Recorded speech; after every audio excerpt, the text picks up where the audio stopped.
Hello students, welcome again our YouTube channel OWE academy. आप सभी का एक बार फिर से स्वागत है।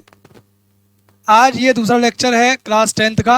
आपका चैप्टर प्रकाश चल रहा है, जिसमें पहले वीडियो की हम बात कर चुके हैं। आज ये दूसरा वीडियो है और ये इम्पोर्टेंट टॉपिक्स को लेकर के चल रहा है। और जो इम्पोर्टेंट टॉपिक्स पहले मैं कवर करा चुका हूँ उनका वीडियो आप पहले देख लें, उसके बाद में आप ये वाला वीडियो देखें, ठीक है ना। तो हम लोग जो है यहाँ पर बोर्ड की तैयारी कर रहे हैं 2025 की अपने OWE चैनल के साथ, और इसका ये आज लेक्चर दूसरा है, ठीक है ना। तो दूसरे लेक्चर में देख लेते हैं आज हम कि हम लोग क्या क्या पढ़ने वाले हैं। पहले एक बार नज़र कर लेते हैं उन चीज़ों पर जिन्हें आज हम पढ़ने वाले हैं। सबसे पहले हम पढ़ेंगे दर्पणों द्वारा प्रतिबिंब बनाने के नियम, ठीक है ना। इसके जो है 4 नियम हैं। इन चारों नियमों को हम एक एक करके समझेंगे। फिर पढ़ेंगे दर्पणों द्वारा प्रतिबिंबों का बनना, अवतल दर्पण के द्वारा प्रतिबिंब कैसे बनते हैं और उत्तल दर्पण के द्वारा कैसे बनते हैं। अवतल दर्पण द्वारा यहाँ पर 6 कंडीशन है और उन 6 कंडीशनों को हम एक एक करके पढ़ेंगे। ऐसे ही उत्तल दर्पण के लिए भी, उत्तल दर्पण के लिए 2 ही कंडीशनें होती हैं, इन दोनों को हम पढ़ेंगे। और फिर पढ़ेंगे दर्पणों की चिन्ह परिपाटी, ठीक है ना। फिर पढ़ेंगे क्या, दर्पणों की चिन्ह परिपाटी। उसके बाद में दर्पणों के लिए वक्रता त्रिज्या और फोकस दूरी में संबंध, यानी कि R और F में संबंध पढ़ेंगे। और फिर हम पढ़ेंगे दर्पणों के लिए UV तथा F में संबंध, यानी कि दर्पण सूत्र। और है फिर रेखीय आवर्धन, ठीक है ना। आखिरी टॉपिक हम पढ़ेंगे रेखीय आवर्धन, ठीक है ना। तो बेटा कॉपी और पेन निकाल लीजिए सभी लोग, और साथ ही साथ नोट करना भी शुरू करते रहें, ठीक है ना। नोट भी करते रहेंगे आप, क्योंकि बाद में जब आपको रिवाइज करना होगा तो आप अपनी नोटबुक से उसे देख सकते हैं, ठीक है ना। चलिए ज़्यादा टाइम न लेते हुए शुरुआत कर लेते हैं आज का ये टॉपिक, दर्पणों द्वारा प्रतिबिंब बनाने के नियम, ठीक है ना। देखिए पहला नियम क्या है। पहला नियम है बेटा कि मुख्य अक्ष के समांतर आने वाली प्रकाश की किरण दर्पण से परावर्तन के बाद मुख्य फोकस से जाती है या आती हुई प्रतीत होती है, ठीक है। ये नियम इसी के आधार पर, इन नियमों के आधार पर ही हम जो है प्रतिबिंब का बनना भी सीखेंगे, प्रतिबिंब का बनाना भी सीखेंगे। अगर आप लोगों को ये नियम याद हैं तो आप आसानी से दर्पणों के द्वारा प्रतिबिंब बना सकते हैं, ठीक है ना। तो पहला टॉपिक क्या, पहला पॉइंट है कि मुख्य अक्ष के समांतर आने वाली प्रकाश की किरण दर्पण से परावर्तन के बाद मुख्य फोकस से जाती है या आती हुई प्रतीत होती है। देखिए जो आपका अवतल दर्पण होता है, अवतल दर्पण वो होता है सर अपसारी प्रकृति का। कैसी प्रकृति का होता है, अपसारी। अपसारी का मतलब क्या, यानी कि अगर इस पर आने वाली जो प्रकाश की किरणें होती हैं, जो प्रकाश की किरणें इस दर्पण पर पड़ती हैं, ये उन किरणों को इकट्ठा कर देता है एक बिंदु पर, ठीक है ना। इसी प्रकृति को हम कहते हैं अपसारी प्रकृति। और दूसरा जो आपका उत्तल दर्पण है, ठीक है, जो आपका उत्तल दर्पण है वो होता है आपका जो है, सॉरी एक मिनट, हाँ ये अपसारी का नहीं, अभिसारी प्रकृति का होता है। अवतल दर्पण होता है अभिसारी, मिस्टेक हो गई छोटी सी। क्या, जो प्रकाश की किरणों को इकट्ठा करने की जो प्रवृत्ति होती है दर्पणों की, उसे बोलते हैं हम अभिसारी प्रवृत्ति, ठीक है ना। दूसरी हमारे पास में अवतल दर्पण, ये प्रकाश की किरणों को फैला देता है। जैसे इस पर प्रकाश की किरणें पड़ती हैं तो ये क्या करता है, उनको फैला देता है, ठीक है। तो इसको बोलते हैं हम अपसारी प्रकृति। कैसी प्रकृति बोलते हैं इसको हम, अपसारी। प्रकाश की किरणों को फैलाने की जो प्रवृत्ति होती है वो अपसारी प्रवृत्ति होती है, ठीक है बेटा। तो अवतल दर्पण पर देखिए प्रकाश की किरण पड़ी और यहाँ दर्पण से टकराई, और टकराने के बाद जिस बिंदु से जाएगी वो क्या होगा, फोकस। हमेशा फोकस से ही जाती है, ठीक है। अवतल दर्पण के केस में ये जाती है और उत्तल के केस में आती हुई प्रतीत होती है, ठीक है ना।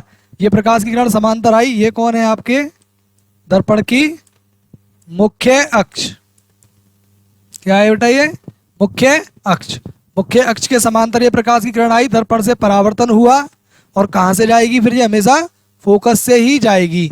और इसमें क्योंकि फोकस पीछे की तरफ है, फोकस कहाँ है, पीछे की तरफ है, तो फोकस से जा तो सकती नहीं है, तो ये क्या होगा, टकराने के बाद जो हमें परावर्तित ये हुई है ये आती हुई प्रतीत होगी किसी एक बिंदु से, पीछे से किसी एक बिंदु से आ रही होगी। ठीक है ना। इस तरीके से पहला पॉइंट है, हमेशा के लिए याद रखना कि मुख्य अक्ष के समांतर आने वाली प्रकाश की किरण हमेशा मुख्य फोकस से जाती है या आती हुई प्रतीत होती है। ठीक है। दूसरा पॉइंट है बेटा कि मुख्य फोकस से जाने वाली या मुख्य फोकस की ओर आती हुई प्रतीत होने वाली प्रकाश किरण दर्पण से परावर्तन के बाद मुख्य अक्ष के समांतर हो जाती है। ये जस्ट पहले पॉइंट का उल्टा है। ठीक है। जो समांतर आ रही थी वो कहां से जा रही थी, फोकस से। अब जो फोकस से जाएगी, कहां से जाएगी सर, फोकस से। जो प्रकाश की किरणें कहां से जाएंगी, फोकस से होकर के जाएंगी, दर्पण से परावर्तन के बाद क्या हो जाएंगी, मुख्य अक्ष के समांतर हो जाएंगी। क्या हो जाएंगी, मुख्य अक्ष के समांतर। ये प्रकाश की किरण आई, फोकस से होकर के गुजर रही है, जैसे परावर्तन होगा और ये मुख्य अक्ष के क्या हो गई, समांतर। ये आपका क्या है, दर्पण का मुख्य अक्ष।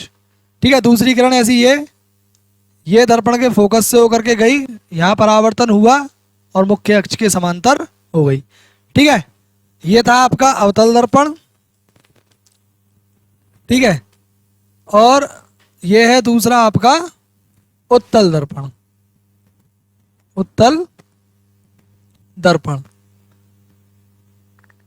ये फोकस की ओर आती हुई प्रतीत होगी क्योंकि इसका फोकस कहाँ है, पीछे की तरफ। फोकस हमेशा जिस साइड केंद्र होता है, केंद्र की साइड में ही होता है फोकस। ठीक है ना।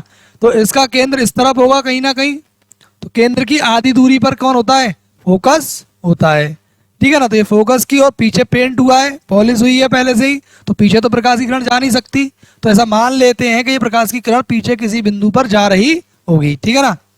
तो फोकस की ओर आती हुई प्रतीत होने वाली प्रकाश की किरण जब परावर्तन होगा दर्पण से, तो क्या हो जाएगी, मुख्य अक्ष के समांतर हो जाएगी। यानी कि जो समांतर आ रही थी मुख्य अक्ष के, वो तो फोकस से गई। और दूसरा पॉइंट ये है कि जो फोकस से होकर के जाएगी वो क्या होगा, मुख्य अक्ष के समांतर हो जाएगी परावर्तन के बाद। ठीक है। ये हो गए 2 पॉइंट। तीसरा पॉइंट क्या है, दर्पण के वक्रता केंद्र से जाने वाली या वक्रता केंद्र की ओर आती हुई प्रतीत होने वाली प्रकाश किरण दर्पण से परावर्तन के बाद उसी मार्ग पर लौट आती है। उसी मार्ग पर लौट आती है।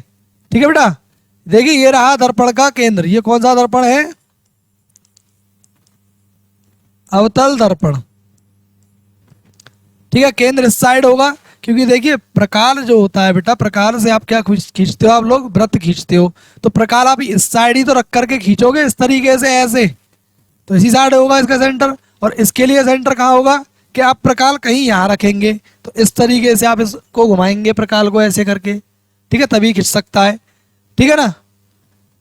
पॉइंट ये है कि जो वक्रता केंद्र से प्रकाश की किरणें जाती हैं वो इस दर्पण से टकराने के बाद उसी मार्ग पर लौट जाएंगी, जैसे टकराएंगी वैसे के वैसे वापस।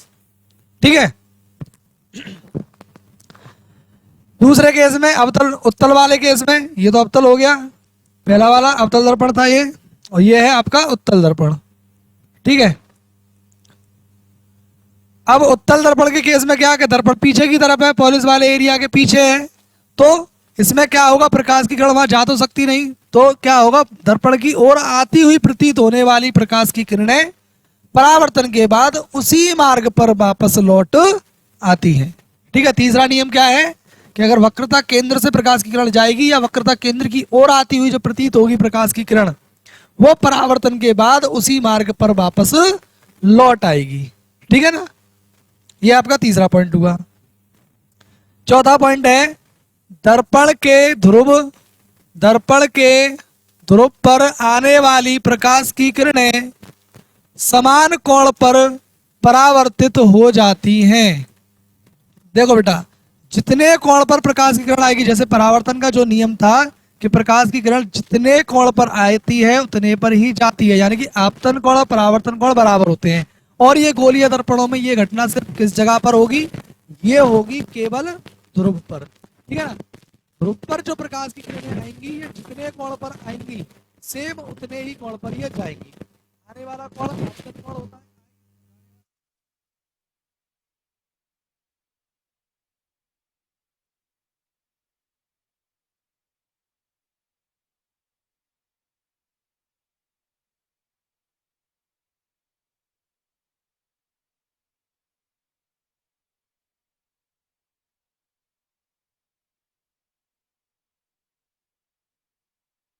4 पॉइंट जो है दर्पणों द्वारा प्रतिबिंब बनाने के नियम के, बेटा।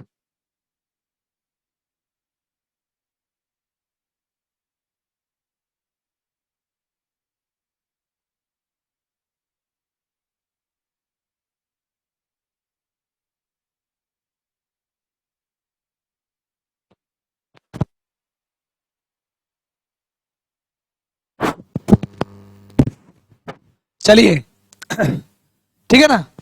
तो ये थे बेटा जो है दर्पणों द्वारा प्रतिबिंब बनाने के नियम। देखिए, 4 नियम अगर आपको अच्छे से पता है तो आप दर्पणों के द्वारा प्रतिबिंब आसानी से बना सकते हैं, ठीक है ना। अब इसके बाद में नेक्स्ट टॉपिक है दर्पणों द्वारा प्रतिबिंबों का बनना। दर्पणों के द्वारा प्रतिबिंब कैसे बनते हैं ये अब हम लोग समझेंगे, ठीक है ना। पहले समझेंगे हम अवतल दर्पण के द्वारा। किसके द्वारा समझेंगे? पहले समझेंगे हम अवतल दर्पण के द्वारा, फिर उत्तल की बात करेंगे, ठीक है। इसमें भी अलग अलग कंडीशन है। पहली कंडीशन है जब वस्तु अनंत पर रखी हो। जब वस्तु कहां रखी हुई हो बेटा? अनंत पर, ठीक है ना, यानी कि दर्पण से काफी ज्यादा दूरी पर रखी हुई हो। उस केस में क्या होगा? तो देखिए, तो अनंत पर हमने मान लिया वस्तु को। कहां पर है वस्तु? अनंत पर। तो मुख्य अक्ष के समांतर आने हमने किरण भेजी, मुख्य अक्ष के समांतर, ठीक है ना। हमने क्या देखिए, वस्तु से एक किरण नहीं हजारों करोड़ों किरणें निकलती हैं जब जाकर के वस्तु का प्रतिबिंब बनता है। लेकिन हम सिर्फ और सिर्फ कंसीडर करते हैं 2 ही किरणों को, जिससे हम आसानी से प्रतिबिंब बनाना सीख जाते हैं, ठीक है ना। किरणें तो बहुत सारी निकलती हैं बेटा। तो ये हमने मान लिया वस्तु अनंत पर रखी हुई है, और अनंत पर रखी हुई वस्तु से एक किरण समांतर आ रही है। अभी अभी हमने नियम पढ़ा, जो किरणें मुख्य अक्ष के समांतर आती हैं, ये रही बेटा मुख्य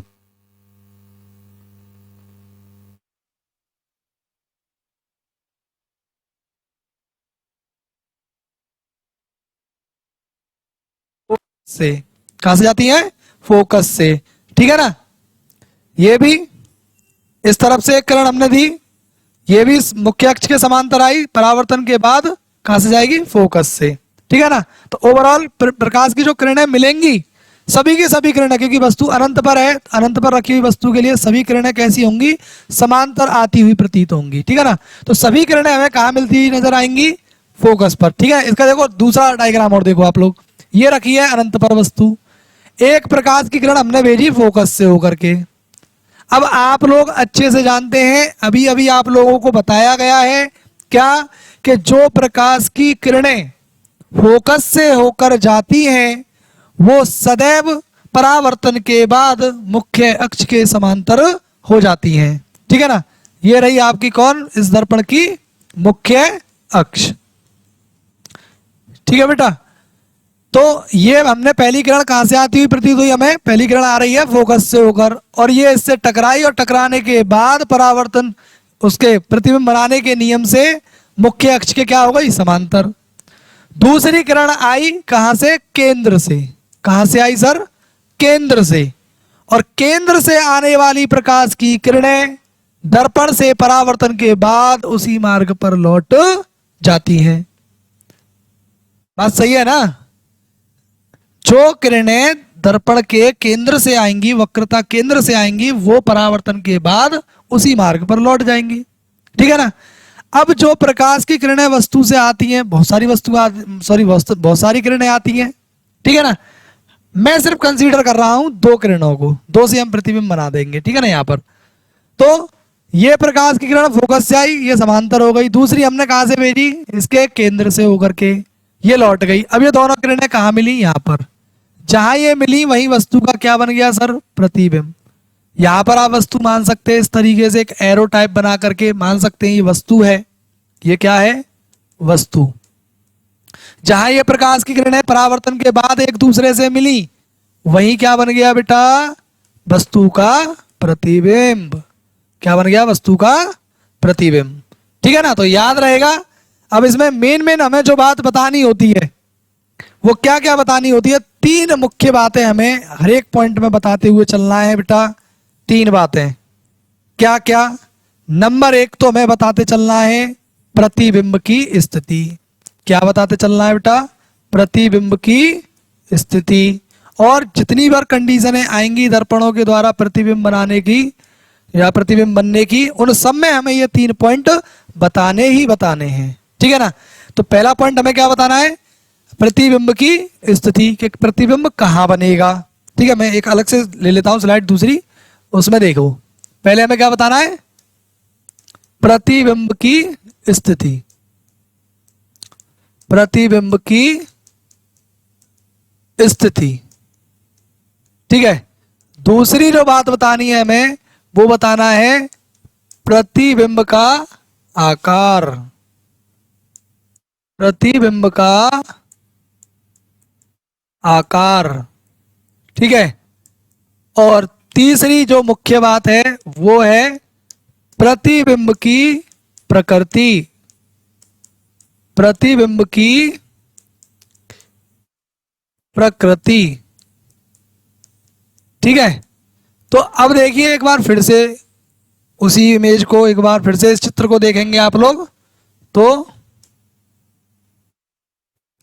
देखिए इस चित्र में आप लोग देख रहे हैं वस्तु अनंत पर रखी है, काफी दूर रखी हुई है वस्तु, ठीक है ना।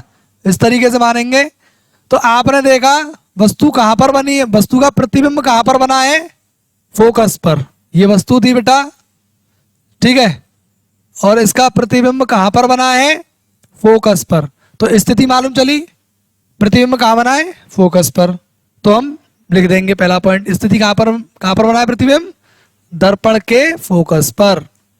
दर्पण के फोकस पर या मुख्य फोकस पर, बात एक ही है, ठीक है बेटा। दूसरी बात हमें देखनी है प्रतिबिंब का आकार। क्या देखना है, प्रतिबिंब का आकार। देखिए मैंने आपके सामने ये वस्तु रखी, ये काफी बड़ी वस्तु है और अनंत पर रखी है, यानी कि दर्पण का जो व्यास है उसके हिसाब से काफी ज्यादा दूरी पर रखी है, ठीक है। दर्पण छोटा सा है, उसके हिसाब से वस्तु थोड़ी दूर रखी हुई है। तो इस केस में देखिए वस्तु कितनी बड़ी है और प्रतिबिंब देखिए, प्रतिबिंब का साइज आपको ऐसे ही दिख रहा होगा, ये देखिए इसका साइज एंड ये देखिए। तो प्रतिबिंब का जो साइज है, आकार है, वो कैसा है बेटा, कैसा है, छोटा, वस्तु से बहुत छोटा, वस्तु से बहुत छोटा, ठीक है, वस्तु से बहुत छोटा। और तीसरी और आखिरी बात, प्रतिबिंब की प्रकृति। प्रकृति क्या बनेगी यहाँ पर, प्रकृति क्या है, देखिए प्रकृति के बारे में छोटी सी एक बात समझ लीजिए कि जो किरणें, प्रकाश की किरणें आपस में एक दूसरे को दर्पण से पहले ही काटेंगी, दर्पण से पहले ही काटेंगी, वो प्रतिबिंब होता है वास्तविक। कैसा होता है, वास्तविक, ठीक है। और जो प्रतिबिंब वास्तविक होते हैं वो उल्टे होते हैं, या फिर यूं कह लीजिए, देखिए वस्तु का मुंह ऊपर की तरफ है, प्रतिबिंब का मुंह नीचे की तरफ है, ठीक है ना। तो जो प्रतिबिंब उल्टे होंगे, जो प्रतिबिंब क्या होंगे, उल्टे होंगे, वो कैसे होंगे, वास्तविक होंगे। या यूं कह लीजिए जो किरणें दर्पण से पहले काटेंगी उनसे बने हुए प्रतिबिंब कैसे होंगे, वास्तविक होंगे, ठीक है ना। तो फाइनल हमें तीसरी बात पता चली, प्रतिबिंब कैसा है बेटा, वास्तविक, वास्तविक। और जो प्रतिबिंब बेटा वास्तविक होते हैं वो कैसे होते हैं, उल्टे होते हैं। यानी प्रतिबिंब की प्रकृति क्या है, वास्तविक और उल्टा।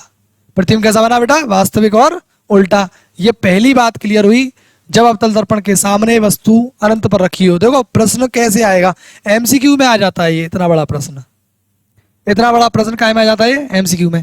ऐसे करके पूछेगा कि यदि कोई वस्तु अवतल दर्पण के सामने अनंत पर रखी हो तो प्रतिबिंब की स्थिति क्या होगी। ठीक है, स्थिति के बारे में पूछ सकता है कि स्थिति यानी कि प्रतिबिंब कहां बनेगा। ठीक है, या आपसे पूछ सकता है प्रतिबिंब का आकार क्या होगा या प्रतिबिंब की प्रकृति क्या होगी। ठीक है ना, इन तीनों में से कुछ भी पूछ सकता है। अब आपको मालूम है जब वस्तु अनंत पर रखी हो अवतल दर्पण के सामने तो उसका प्रतिबिंब की जो स्थिति होती है बेटा वो कहाँ होती है, फोकस पर। ठीक है, आकार होता है बहुत छोटा, प्रकृति होती है वास्तविक और उल्टा। ठीक है, याद रहेगा।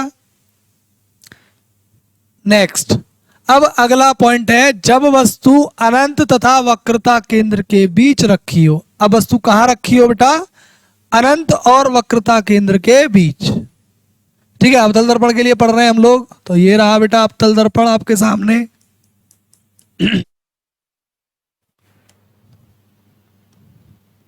ठीक है, हाँ ये आई दर्पण की मुख्य अक्ष, ये दर्पण की बेटा मुख्य अक्ष। देखिए यहां कहीं वस्तु का क्या होगा बेटा, फोकस होगा इस तरीके से, और फोकस से इतनी ही दूरी पर कौन होगा, वस्तु का केंद्र होगा। और वस्तु कहाँ रखी हुई है बेटा, अनंत और वक्रता केंद्र के बीच। इस तरफ आप अनंत मान सकते हैं, कहीं दूर ज्यादा दूरी मान सकते हैं। ठीक है ना, अब ये रखी हुई है सर वस्तु। ठीक है, क्या रखी हुई है, ये वस्तु। पहली किरण जाएगी वस्तु से, ठीक है, दर्पण पर पड़ेगी और दर्पण पर पड़ने के बाद परावर्तित होगी, और परावर्तन के बाद देखिए मुख्य अक्ष के समांतर आ रही है बेटा ये प्रकाश की किरण। कैसे आ रही है, समांतर। और मुख्य अक्ष के समांतर आने वाली प्रकाश की किरण अभी अभी आपने पढ़ा प्रतिबिंब बनाने के नियमों में, कहां से होकर जाती है बेटा, फोकस से होकर के जाती है। कहां से जाती है, फोकस से होकर के जाती है, इस तरीके से। ठीक है बेटा, कहां से जाती है, फोकस से। एक किरण हमने भेजी बेटा इसके सेंटर से। कहां से भेजी बेटा, इसके सेंटर से, कुछ इस तरीके से। ठीक है, और सेंटर से होकर आने वाली यानी वक्रता केंद्र से होकर के आने वाली प्रकाश की किरण हमेशा परावर्तन के बाद उसी मार्ग पर वापस लौट जाती है। ठीक है ना, लौट जाती है या लौट आती है। अब ये किरणें जहां पर बेटा मिली दोनों की दोनों, वहीं क्या बन गया, वस्तु का प्रतिबिंब। वहीं क्या बन गया, वस्तु का प्रतिबिंब। ठीक है ना, अब अपने को इसके बारे में कितनी बातें बतानी है, कितनी बातें बतानी है बेटा, 3 बातें। पहला हमें बतानी है इसकी स्थिति कि कहां बनेगा प्रतिबिंब। दूसरा हमें क्या बताना है बेटा, आकार। क्या बताना है हमें, आकार, साइज उसका। और तीसरी बात हमें क्या बतानी है, उसकी प्रकृति। ठीक है, फिर से वही बात, प्रश्न कैसे आएगा, जब कोई वस्तु अवतल दर्पण के सामने वक्रता केंद्र और अनंत के बीच रखी हो तो उसका प्रतिबिंब कहां बनता है या उसके प्रतिबिंब की स्थिति कहां होगी। ठीक है ना, इस तरीके का प्रश्न आता है एमसीक्यू में। ठीक है, तो इसकी स्थिति आप लोग बताएं, कहां बना है प्रतिबिंब, वक्रता केंद्र और फोकस के बीच। शॉर्ट में आप लिख सकते हैं सी तथा एफ के बीच, सी तथा एफ के बीच, यानी वक्रता केंद्र और फोकस के, वक्रता केंद्र और फोकस के बीच में। आकार देखिए आप, वस्तु कितनी बड़ी है, ऐसे ही दिख रहा होगा आपको। तो प्रतिबिंब कैसा बना बेटा, वस्तु से छोटा, वस्तु से छोटा। तीसरी बात, प्रकृति कैसी है, मैंने अभी भी बताया, जो प्रकाश की किरणें दर्पण से परावर्तन के बाद दर्पण के जो परावर्तक पृष्ठ है उसी ओर मिल जाएं, उसी ओर मिल जाए तो प्रतिबिंब कैसा होगा, वास्तविक होगा। ठीक है, कैसा होगा, वास्तविक। और जो प्रतिबिंब वास्तविक होते हैं बेटा वो उल्टे होते हैं। ठीक है, वो उल्टा होता है प्रतिबिंब, वास्तविक और उल्टा। ठीक है ना, अगर किसी भी तरीके की कोई परेशानी आप लोगों को आती है तो आप लोग मुझे कमेंट करें, मैं उसका जवाब जो है आप लोगों को दूंगा। नेक्स्ट वीडियो में जरूर दूंगा आप लोगों को, बस आप लोग एक बार ध्यान से पढ़ें और कोई भी समस्या हो आप कमेंट जरूर करें, ठीक है ना। ये यहां तक क्लियर हुआ, ये आपके जो है 2 पॉइंट क्लियर हो गए अवतल दर्पण के लिए, ठीक है बेटा। तीसरा है जब वस्तु वक्रता केंद्र पर रखी हो। अब वस्तु कहां पर हो? वक्रता केंद्र पर। देखिए ये रहा आपके लिए अवतल दर्पण, क्योंकि अवतल दर्पण के द्वारा ही सीख रहे हैं बेटा अभी हम। ये रहा अवतल दर्पण, ठीक है। और ये रहा भैया दर्पण का आपके सामने मुख्य अक्ष, ठीक है। दर्पण का ये रहा मुख्य अक्ष, ठीक है। अब कोई वस्तु कहां रखी हुई है? इसके केंद्र पर, वक्रता केंद्र पर ही रख दी गई वस्तु। ये रहा यहां पर कहीं इसका केंद्र, और केंद्र और ध्रुव के बिल्कुल बीचों बीच में कौन होगा बेटा? Focus, F. और ये रहा सी, ठीक है। इस तरीके से इसके सामने यहां रखी हुई है वस्तु, ये रही बेटा वस्तु, ठीक है। अब इससे एक किरण गई ये मुख्य अक्ष के समांतर। समांतर जाने वाली प्रकाश की किरणें क्या होंगी? परावर्तन के बाद हमेशा बेटा फोकस से ही गुजरेंगी। कहां से गुजरेंगी बेटा? फोकस से, ठीक है। कहां से गुजरेगी? फोकस से। अच्छा, एक किरण हमने भेजी इसके कहां से? फोकस से।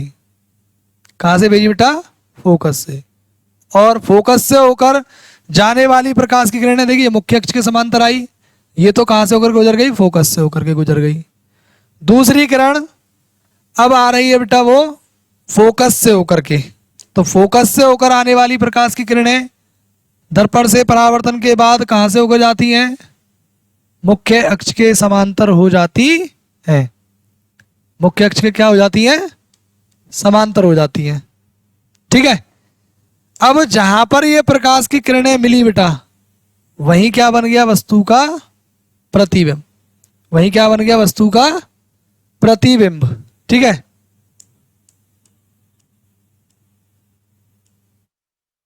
यहीं पर बनेगा वस्तु का प्रतिबिंब। थोड़ा सा ये 1 मिनट मैं दोबारा से कर देता हूं इसे। देखिए फिगर जितना साफ बनेगा ना बेटा तो उतना ही अच्छा समझ में आएगा, ठीक है। ये रहा, देखिए ये पहली किरण कहां से आ रही है? मुख्य अक्ष के समांतर। ये आपकी मुख्य अक्ष है दर्पण की, मुख्य अक्ष। देखिए ये रही वस्तु।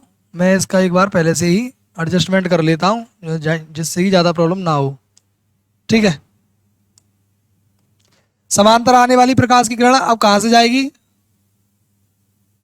परावर्तन के बाद फोकस से जाएगी बेटा। कहां से जाएगी? फोकस से। ये रहा फोकस, ठीक है।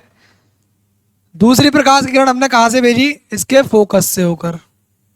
और फोकस से होकर जाने वाली प्रकाश की किरणें परावर्तन के बाद मुख्य अक्ष के क्या हो जाती है बेटा? समांतर। मुख्य अक्ष के क्या हो जाती है? समांतर। देखिए ये समांतर आई, फोकस से गई। दूसरी किरण फोकस से होकर के आई, परावर्तन के बाद मुख्य अक्ष के क्या हो गई? समांतर हो गई, ठीक है ना। फिर से वही 3 बातें एक बार, फिर से वही 3 बातें। क्या? नंबर 1 स्थिति के प्रतिबिंब कहां बना। दूसरी बात आकार, वस्तु का आकार कैसा है, सॉरी प्रतिबिंब का आकार कैसा है वस्तु के हिसाब से। और तीसरा है प्रकृति, ठीक है। तो एक एक करके आप लोग देखें। तो पहला क्या है? स्थिति। तो देखिए जहां वस्तु रखी हुई थी वहीं पर क्या बन गया? वस्तु का प्रतिबिंब, यानी वक्रता केंद्र पर। वक्रता केंद्र पर। और दूसरी बात आकार। आकार आप देखें बिल्कुल वस्तु के एज इट इज बिल्कुल बराबर बना है, ठीक है। वस्तु के बराबर, वस्तु के बराबर। और तीसरी बात प्रकृति। फिर वही बात, प्रकाश की किरणें परावर्तन के बाद कहां मिल गई हैं बेटा? कहां मिल गई हैं? वो मिली हैं आपके जो है दर्पण से पहले ही। तो प्रतिबिंब की जो प्रकृति होगी वो कैसी होगी? वास्तविक। ठीक है, वास्तविक होगा प्रतिबिंब, और जो वास्तविक होते हैं वो कैसे होते हैं? उल्टे होते हैं। ठीक है, जो प्रतिबिंब वास्तविक होते हैं वो कैसे होते हैं बेटा? उल्टे होते हैं। इससे प्रश्न कैसे बनेगा कि जब वस्तु अवतल दर्पण के सामने कहाँ रखी हो? दर्पण के वक्रता केंद्र पर रखी हो, तो प्रतिबिंब कहाँ बनेगा? स्थिति आप बता सकते हैं, वक्रता केंद्र पर ही बनेगा। आकार कैसा होगा? वस्तु के बराबर होगा। ठीक है ना। प्रकृति कैसी होगी? वास्तविक और उल्टा। ठीक है, 3 पॉइंट हो गए आपके ये। चौथा पॉइंट देखेंगे, जब वस्तु वक्रता केंद्र तथा फोकस के बीच रखी हो। ठीक है ना, ये रहा आपका अवतल दर्पण। ठीक है ना, और ये रही दर्पण की मुख्य अक्ष, और वस्तु आपने रखी है भैया जो है केंद्र और फोकस के बीच। केंद्र और फोकस के बीच में आपने वस्तु यहां रख दी है कहीं इस तरीके से। ठीक है, अब एक किरण आपने भेजी मुख्य अक्ष के समांतर। समांतर आने वाली प्रकाश की किरण कहां से जाएगी बेटा? फोकस से। कहां से जाएगी? फोकस से। ठीक है, और दूसरी किरण हमने फिर से कहां से निकाल दी? फोकस से ही निकाल दी। दूसरी किरण भी कहां से निकाल दी हमने? फोकस से। फोकस से आने वाली प्रकाश की किरण क्या हो जाएगी? वो हो जाएगी मुख्य अक्ष के ही समांतर। क्या हो जाएगी? मुख्य अक्ष के ही समांतर। ठीक है, तो प्रतिबिंब कहां बन जाएगा? जहां पर ये दोनों किरणें परावर्तन के बाद मिल जाएंगी। ठीक है, ये आई समांतर प्रकाश की किरण, दर्पण से परावर्तन हुआ और कहां से जाएगी? फोकस से। ये गुजर गई फोकस से। दूसरी किरण कहां से भेजी हमने? फोकस से ही भेजी, और परावर्तन हुआ दर्पण से, और क्या हो गई? मुख्य अक्ष के समांतर हो गई। मुख्य अक्ष के क्या हो गई? समांतर। जहां पर ये दोनों किरणें परावर्तन के बाद मिली हैं वही वस्तु का क्या बन जाएगा बेटा? प्रतिबिंब बन जाएगा। ठीक है ना। तो एक एक करके फिर से वही 3 बातें। पहली बात क्या? स्थिति, प्रतिबिंब की स्थिति। दूसरी बात क्या? आकार। और तीसरी बात प्रकृति। ठीक है, प्रकृति। तो पहले बात करेंगे स्थिति की। तो इस तरफ कौन है बेटा? अनंत। दर्पण के केंद्र से इस तरफ आप जाएंगे तो क्या मिलेगा आपको? अनंत मिलेगा आगे। ठीक है ना। तो प्रतिबिंब की जो स्थिति है वो कहाँ है? सी और अनंत के बीच, यानी वक्रता केंद्र और अनंत के बीच। वक्रता केंद्र तथा अनंत के बीच, बीच में। ठीक है, आकार कैसा है? देखिए, वस्तु ये है, ये वस्तु थी, और ये वस्तु का क्या था बेटा? प्रतिबिंब, इमेज। ठीक है ना, ये थी वस्तु का जो है प्रतिबिंब। तो आकार आप देख लीजिए, आपको ऐसे ही दिख रहा होगा। कैसा है? बड़ा, वस्तु से बड़ा, वस्तु से बड़ा। और प्रकृति, फिर भी प्रकाश की किरणें दर्पण से पहले ही मिल रही हैं, तो वास्तविक। ठीक है, वास्तविक और उल्टा। जो प्रतिबिंब वास्तविक होते हैं वो उल्टे होते हैं। ठीक है, तो ये 4 पॉइंट हो गए। यहाँ पर कोई भी परेशानी नहीं है किसी को भी? यदि परेशानी हो तो बताएं। अब है 5वां पॉइंट बेटा। 5वां पॉइंट देख लेते हैं क्या है। जब वस्तु फोकस पर रखी हो। ठीक है ना, वस्तु कहाँ रखी हुई हो? फोकस पर। देखिए, ये अवतल दर्पण है। ठीक है, वस्तु कहाँ रखी हुई हो? फोकस पर। हमने ये वस्तु रख दी फोकस पर। पहली किरण क्या करेंगे हम? मुख्य अक्ष के समांतर भेजेंगे, और वह परावर्तन के बाद हमेशा कहां से जाती है? फोकस से होकर जाती है। ठीक है, दूसरी किरण हमने निकाली इसके कहां से बेटा? वो हमने निकाली इसके केंद्र से, दर्पण के केंद्र से। ठीक है ना, केंद्र से होकर आने वाली प्रकाश की किरणें जैसे परावर्तन होगा दर्पण से, तुरंत उसी मार्ग पर वापस लौट आएंगी। ठीक है ना। अब ये किरणें बेटा कहां जाकर के मिलेंगी? थोड़ा दूर जाकर के। थोड़ा दूर का मतलब हो जाता है अनंत पर। ठीक है ना, कहां जाकर के मिलेंगी? ये अनंत पर। ठीक है, तो इस तरीके से पहला पॉइंट आपको बताना है स्थिति, दूसरा बताना है आकार और तीसरा बताना है प्रकृति। ठीक है ना। तो स्थिति कहाँ पर है, प्रतिबिंब कहाँ बना बेटा, ये जहां अनंत पर जा करके मिलेंगी वहीं पर वस्तु का क्या बन जाएगा, प्रतिबिंब बन जाएगा। तो प्रतिबिंब कहाँ बनेगा बेटा, अनंत पर।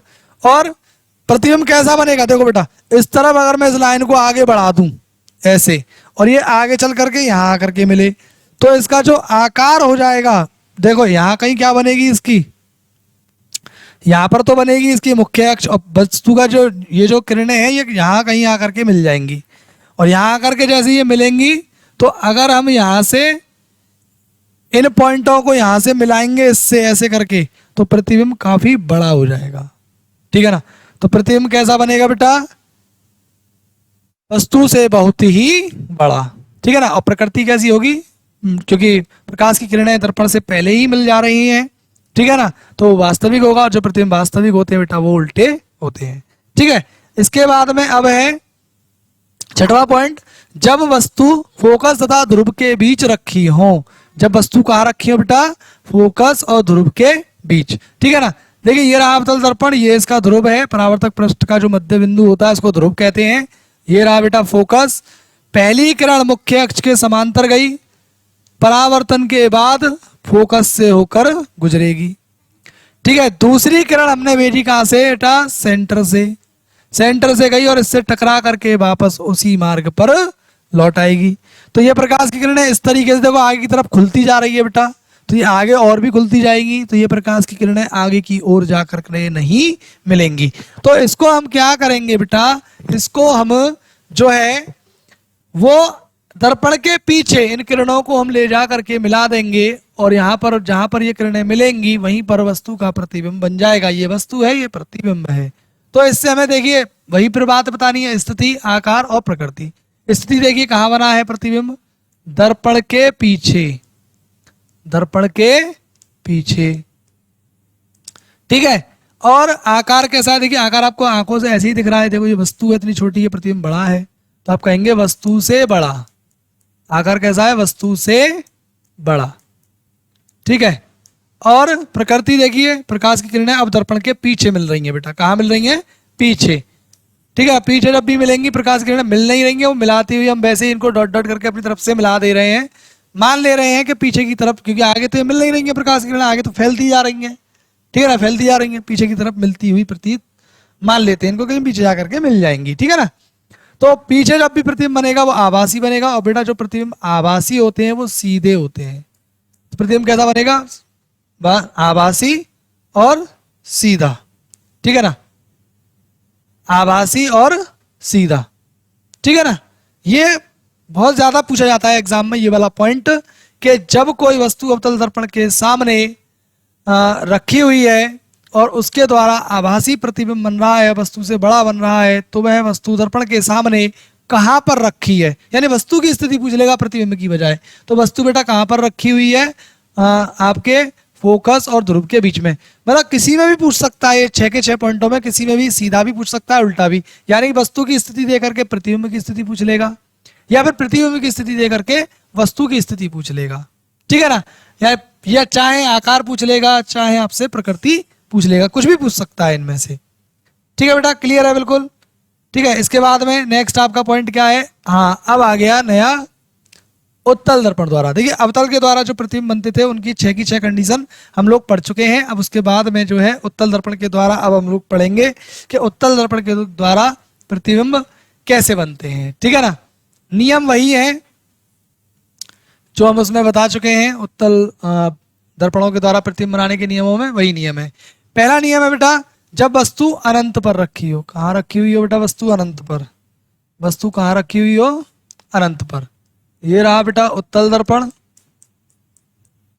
ये कौन है, उत्तल दर्पण। और ये रहा उत्तल दर्पण का मुख्य अक्ष। ठीक है, दर्पण का मुख्य अक्ष। वस्तु रखी हुई है बेटा अनंत पर। कहाँ रखी हुई है वस्तु, अनंत पर। इस तरीके से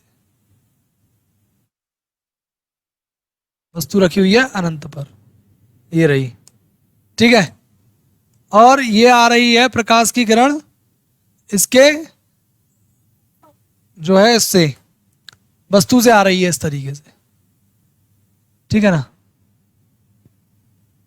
अब ये फोकस की तरफ जाएगी तो है नहीं, ये आ रही है फोकस की तरफ। किस तरफ आ रही है बेटा? फोकस की तरफ। ठीक है, देखिए इमेज थोड़ा बड़ा हो गया ये, इतना बड़ा इमेज इसमें आ नहीं पाएगा। एक मिनट।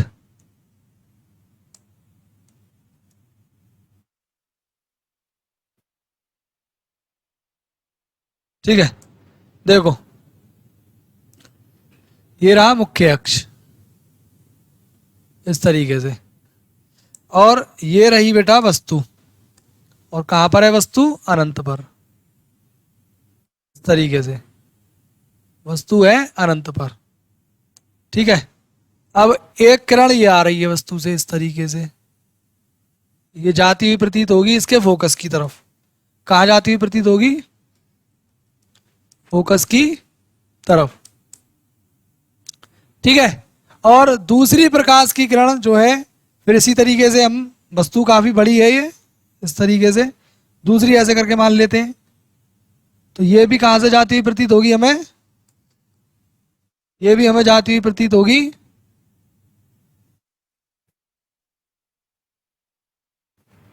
वस्तु के फोकस से। ठीक है ना, पीछे जाकर के मिलती हुई प्रतीत होगी, पीछे जाकर के मिलती हुई प्रतीत होगी। तो यानी कि ये जो है क्या होता है? अपसारी प्रकृति का होता है। कैसा होता है ये? अपसारी प्रकृति का, प्रकाश की किरणों को फैला देता है। ठीक है ना, प्रकाश की किरणों को क्या कर देता है? फैला देता है। एक सेकंड में फिर से बताता हूं आपको पूरा, ये कुछ गड़बड़ हो गया इसमें।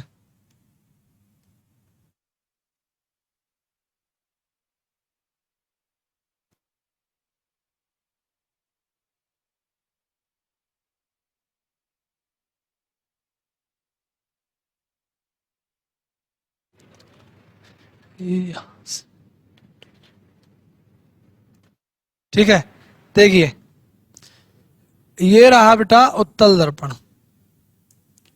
ठीक है, ये रहा उत्तल दर्पण, और ये रही उत्तल दर्पण की मुख्य अक्ष। ठीक है, समांतर आ रही है प्रकाश की किरण इस तरीके से। समांतर आने वाली प्रकाश की किरणें उत्तल दर्पण से अपसरित हो जाती हैं, यानी कि फैल जाती हैं इस तरीके से। ठीक है, इस तरीके से ये फैल जाती हैं। अब ये पीछे की तरफ कहीं किसी एक बिंदु से आती हुई प्रतीत होती हैं, जिसको हम कहते हैं फोकस। ठीक है, जिसे हम क्या कहते हैं? फोकस। और वस्तु बेटा कहीं इस तरफ रखी हुई है, कहां पर? अनंत पर। वस्तु यहां रखी हुई है कहीं ना कहीं अनंत पर, इस तरीके से।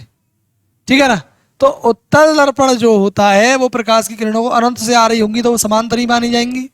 ये आ रही है समांतर प्रकाश की किरणें, तो अनंत से आने वाली प्रकाश की किरणें कैसी हो जाएंगी? लगभग मुख्य अक्ष के ही समांतर हो जाएंगी। कैसी हो जाएंगी? मुख्य अक्ष के समांतर हो जाएंगी। और समांतर आने वाली प्रकाश की किरणें फैल जाएंगी, उत्तल दर्पण के द्वारा क्या हो जाएंगी? फैल जाएंगी। तो ये पीछे का ही फोकस की तरफ मिलती हुई प्रतीत होंगी, और जहां पर ये प्रकाश की किरणें मिलेंगी वहीं क्या बनेगा? वस्तु का प्रतिबिंब बनेगा। ठीक है, तो इसमें स्थिति क्या होगी बेटा?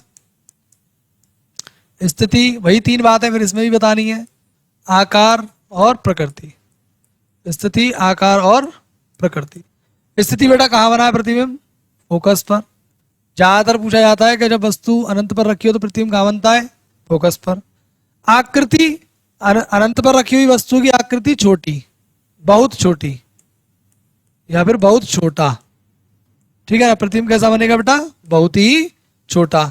ठीक है ना, ये बिंदु पर बन रहा है बिल्कुल, वस्तु देखिए कितनी बड़ी है, वो बिल्कुल बिंदु पर बन रहा है छोटा सा। प्रकृति कैसी है? दर्पण के पीछे मिल रही है प्रकाश की किरणें, दर्पण के पीछे मिलेंगी तो प्रतिबिंब कैसा होगा? आभासी। और जो आभासी होते हैं प्रतिबिंब वो कैसे होते हैं? सीधे, यानी आभासी और सीधा प्रतिबिंब बनेगा इसके कारण। ठीक है, इसका दूसरा पॉइंट है जब वस्तु मुख्य अक्ष पर रखी हो। वस्तु कहाँ रखी हुई हो? मुख्य अक्ष पर। यानी कि देखिए इसके जो फोकस और वो होते हैं केंद्र, वो किस तरफ होते हैं बेटा? पीछे की तरफ होते हैं दर्पण के। अब वस्तु को हम पीछे तो रखते नहीं फिरेंगे, हम वस्तु को रखेंगे कहाँ? इसके आगे, इस तरफ इसका कहीं ना कहीं फोकस होगा, कहीं इतनी दूरी पर इसका एक सेंटर होगा। ठीक है ना, सेंटर उस तरफ ही होगा क्योंकि प्रकाल आप उसी तरफ रख करके यहाँ रखोगे ऐसे, और ऐसे करके आप वृत्त इसका खींच सकते हो, ठीक है ना, गोला खींच सकते हो। तो अब वस्तु हम कहीं भी रख दें बेटा, मुख्य अक्ष पर कहीं भी, इस तरीके से। अब ये समांतर गई प्रकाश की किरण, क्या हो जाएगी, फैल जाएगी, और कहाँ से होकर जाती हुई प्रतीत होगी हमें, फोकस से। कहाँ से होगी, फोकस से। कहाँ से जाती हुई प्रतीत होगी बेटा, फोकस से, ठीक है ना। दूसरी किरण हम किसकी तरफ भेजेंगे, केंद्र की तरफ।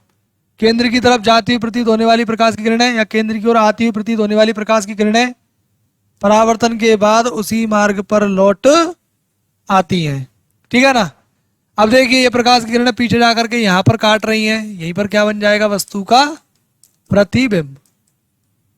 क्या बन जाएगा, प्रतिबिंब। ये वस्तु थी, वो हो गया उसका प्रतिबिंब। फिर से वही तीन बातें बेटा, पहली स्थिति, दूसरा आकार, और तीसरा पॉइंट होगा बेटा प्रकृति, ठीक है। स्थिति देखिए कहां बना प्रतिबिंब, कहां पर बना है प्रतिबिंब, ये रहा ध्रुव और ये रहा फोकस। तो आप कहेंगे ध्रुव और फोकस के बीच, P तथा F के बीच, P तथा F के बीच में, ठीक है। आकार कैसा है, देखिए ये रही वस्तु और ये रहा प्रतिबिंब, छोटा, वस्तु से छोटा।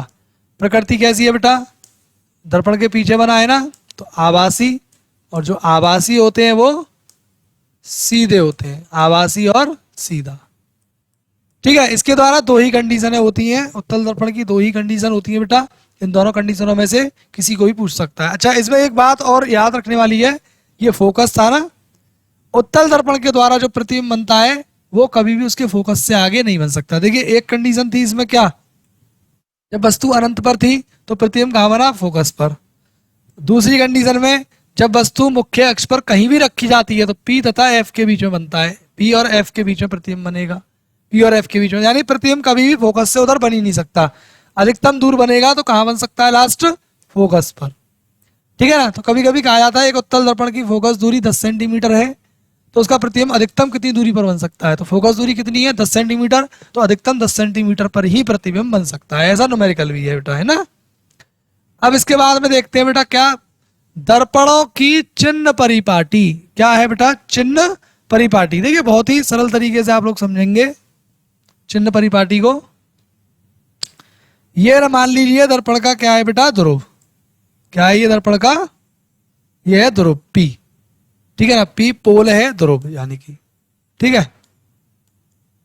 इसके अगर हम दाईं तरफ चलेंगे, जो है ये ध्रुव के दाईं तरफ चलेंगे, तो सभी दूरियां कैसी होंगी, धनात्मक। चाहे वो प्रतिबिंब की दूरी हो, चाहे वो वस्तु की दूरी हो, चाहे वो फोकस की दूरी हो, चाहे वो उसके वक्रता केंद्र की दूरी हो, यानी वक्रता त्रिज्या हो, ठीक है ना। तो और बाईं तरफ अगर हम चलेंगे तो ये ऋणात्मक, कोई भी दूरी हो, ठीक है ना। अगर आप दाईं तरफ चलेंगे तो वो धनात्मक, बाईं तरफ चलेंगे तो वो ऋणात्मक, और ऊपर की ओर चलेंगे तो बेटा धनात्मक, और नीचे की ओर चलेंगे तो बेटा वो ऋणात्मक, ठीक है। आपने देखा अवतल दर्पण के अंदर ज्यादातर सभी कंडीशनों में प्रतिबिंब जो बन रहा था वो वस्तु के, सॉरी दर्पण के बाईं तरफ ही बन रहा था। किस तरफ बन रहा था, बाईं तरफ। देखो मैं दिखाता हूं आपको, देखो इसमें भी प्रतिबिंब जब फोकस पर रखी थी वस्तु बाईं तरफ बनेगा, ठीक है। इसमें भी प्रतिबिंब देखिए बाईं तरफ बना है, तो प्रतिबिंब की जो दूरी होती है वो ऋणात्मक होगी अवतल के केस में ज्यादातर, ठीक है। एक ही कंडीशन थी जिसमें प्रतिबिंब कहाँ बना था, दाईं तरफ बना था, तो प्रतिबिंब की दूरी कैसी आएगी, इसमें प्लस की आएगी, ठीक है ना। तो आप सिंपली याद रखेंगे, जो दूरियां दाईं तरफ होंगी वो धनात्मक, जो बाईं तरफ होंगी ऋणात्मक। जो ऊपर की तरफ प्रतिबिंब बनेगा ऊपर की तरफ मुंह करके वो धनात्मक, उसकी लंबाई ली जाएगी। जो नीचे की तरफ मुंह करके बनेगा उसकी लंबाई ऋणात्मक ली जाएगी, ठीक है ना। बस इनका काम केवल माइनस शो करने का मतलब यही होगा कि ये दूरियां बाईं तरफ की हैं या दाईं तरफ की हैं, ठीक है ना। माइनस या प्लस हम शो करेंगे तो, ठीक है ना, उस केस में। तो एक एक करके आप लोग समझ लीजिए इन बातों को। अवतल के लिए पहले हम बताएंगे किसके लिए, अवतल के लिए। ठीक है, देखिए जो u होता है वो होता है बेटा वस्तु की दूरी। u क्या होती है, वस्तु की दूरी। देखिए दर्पण चाहे बेटा उत्तल हो चाहे अवतल हो, वस्तु दोनों ही केसों में बाईं तरफ रखी जाती है, तो वस्तु की दूरी तो बेटा हमेशा ही ऋणात्मक, चाहे अवतल हो चाहे उत्तल हो। प्रतिबिंब की जो दूरी है वो ज्यादातर कंडीशनों में तो ऋणात्मक ली जाती है अवतल दर्पण के केस में। ठीक है ना, केवल एक ही केस ऐसा है, केवल एक ही केस ऐसा आएगा जब वस्तु ध्रुव और फोकस के बीच में रखी होगी। ठीक है ना, जब वस्तु ध्रुव और फोकस के बीच में रखी होगी तब जो है आप प्रतिबिंब की दूरी धनात्मक ले सकते हैं, नहीं तो अवतल दर्पण के केस में जो है प्रतिबिंब की दूरी ऋणात्मक ही रहेगी। ठीक है ना, केवल एक केस में आप धनात्मक ले सकते हैं। एफ को बोलते हैं बेटा आप फोकस दूरी, और फोकस दूरी जो है अवतल दर्पण की बेटा ऋणात्मक होती है क्योंकि फोकस इसका बाईं तरफ होता है। ठीक है, ऋणात्मक। और जो वक्रता त्रिज्या होती है, क्योंकि अवतल दर्पण का जो सेंटर होता है, अवतल दर्पण का जो सेंटर होता है वो किस तरफ होता है बेटा, बाईं तरफ। किस तरफ होता है, बाईं तरफ होता है। तो ये भी कैसी होगी, वक्रता त्रिज्या भी ऋणात्मक, वक्रता त्रिज्या ये भी होगी बेटा ऋणात्मक। ठीक है ना, अवतल के केस में ज्यादातर सभी कंडीशनें कैसी हैं, ऋणात्मक हैं। बस इसमें जो है जो प्रतिबिंब की दूरी है बस एक ही केस में धनात्मक होता है, बस जब प्रतिबिंब आभासी बनता है। ठीक है ना, दूसरी बात कर लेते हैं उत्तल के केस में कि उत्तल दर्पण के लिए, उत्तल दर्पण के लिए, उत्तल दर्पण के लिए। ठीक है, उत्तल दर्पण के लिए वही जो u का मान तो हमेशा कैसा होगा, नेगेटिव होगा बेटा, ऋणात्मक होगा। और v का मान यानी प्रतिबिंब की दूरी हमेशा धनात्मक होगी, प्रतिबिंब हमेशा दाईं तरफ बनेगा। फोकस दूरी इसकी हमेशा दाईं तरफ होती है, फोकस दूरी यानी फोकस इसका दाईं तरफ ही तो होता है, इस तरीके से होता है उत्तल दर्पण ये रहा। तो इसका सेंटर भी इस तरफ होगा और फोकस भी इसी तरफ होगा। ठीक है ना, r जो है वक्रता त्रिज्या, सेंटर की दूरी होती है परिधि से, वो भी कैसी होगी, धनात्मक। तो इसके केस में सारी वैल्यूज जो है वो धनात्मक ही ली जाएंगी, और अवतल के केस में कैसी ली जाएंगी, ऋणात्मक ली जाएंगी। ठीक है ना, तो ये बात रही चिन्ह परिपाटी की। और इसके बाद में है दर्पणों के लिए आर तथा एफ में संबंध, यानी वक्रता त्रिज्या और फोकस दूरी में संबंध। देखिए लास्ट वीडियो में मैंने बताया था आप लोगों को, वक्रता त्रिज्या जो होती है वो फोकस दूरी की 2 गुनी होती है, और फोकस दूरी जो होती है वक्रता त्रिज्या की आधी होती है। मतलब दोनों बातें एक ही हैं, अलग नहीं है ना। वक्रता त्रिज्या जो फोकस दूरी की 2 गुनी होती है, फोकस दूरी जो है वक्रता त्रिज्या की आधी होती है। ऐसे समझ लीजिए मेरी एज आप लोगों से 2 गुनी है, तो इसका मतलब क्या है, आपकी एज मुझसे आधी है। ठीक है, इस तरीके से भी समझ सकते हैं आप। तो वक्रता त्रिज्या फोकस दूरी से कैसी होती है, 2 गुनी होती है, और फोकस दूरी वक्रता त्रिज्या से आधी होती है। ठीक है, अगला पॉइंट है दर्पणों के लिए u v तथा f में संबंध, यानी कि दर्पण सूत्र, मिरर फॉर्मूला। ठीक है ना, इस पे बेटा ज्यादातर न्यूमेरिकल्स आते हैं। क्या होता है ये होता है 1/f equal to 1/v plus 1/u। ठीक है, इसे हम दर्पण सूत्र कहते हैं। क्या कहते हैं इसको हम, दर्पण सूत्र। सीधा इसको याद करेंगे, दर्पण सूत्र कहते हैं। ठीक है, इसमें आप अच्छे से जानते हैं f क्या है, f है बेटा फोकस दूरी, f है क्या, फोकस दूरी, और v है क्या, प्रतिबिंब की दूरी। v है बेटा प्रतिबिंब की दूरी। ठीक है, और u है क्या, u है बेटा वस्तु की दूरी, वस्तु की दूरी, और प्लस या माइनस लिया जाएगा चिन्ह परिपाटी के अनुसार। ठीक है, दर्पण सूत्र याद रहेगा बेटा आप लोगों को। ठीक है, ये दर्पण सूत्र था। अब आता है रेखीय आवर्धन। क्या आता है बेटा, रेखीय आवर्धन। ठीक है, रेखीय आवर्धन देखिए क्या होता है। रेखीय आवर्धन को पहले तो बेटा हम m से डिनोट करते हैं, स्मॉल m से। ठीक है, देखिए रेखीय आवर्धन क्या है, कोई भी वस्तु का जो प्रतिबिंब बनता है वो छोटा है या बड़ा है, आभासी है या वास्तविक है, उल्टा है या सीधा है, ये सारी बातें हमें बेटा रेखीय आवर्धन से ही पता चलती हैं। ठीक है ना।